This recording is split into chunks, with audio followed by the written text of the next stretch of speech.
গল থেকে কলম্বো, কলম্বো থেকে ক্যান্ডি, একের পর এক ভেন্যু বদলায়, কিন্তু বদলায় না বাংলাদেশের পারফরমেন্সের চিত্র। পাল্লেকেরেতে প্রথম টি-20তে লঙ্কানদের কাছে অসহায় আত্মসমর্পণ টাইগারদের।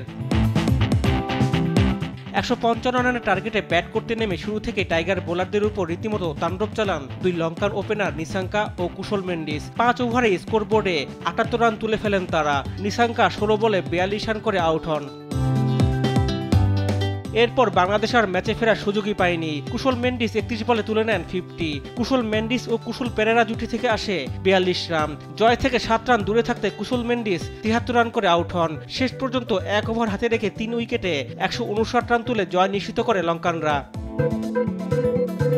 এর আগে টস হেরে ব্যাট করতে নেমে বাংলাদেশকে ঝড়ো সূচনা এনে দেন ইমন ও তানজিদ। দলীয় ৪৬ রানে তানজিদ আউট হন ১৬ রান করে। পাওয়ার প্লেতে ওঠে ৫৪ রান।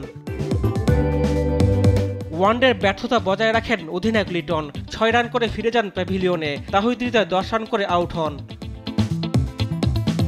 নাঈম শেখ ও মেহেদী মিরাজের ৩৬ বলে ৪৬ রানের জুটিতে বাংলাদেশের ইনিংস দেশও ছাড়ায়। মিরাজ ২৩ বলে ২৯ রান করে আউট হলে ভাঙে এই জুটি।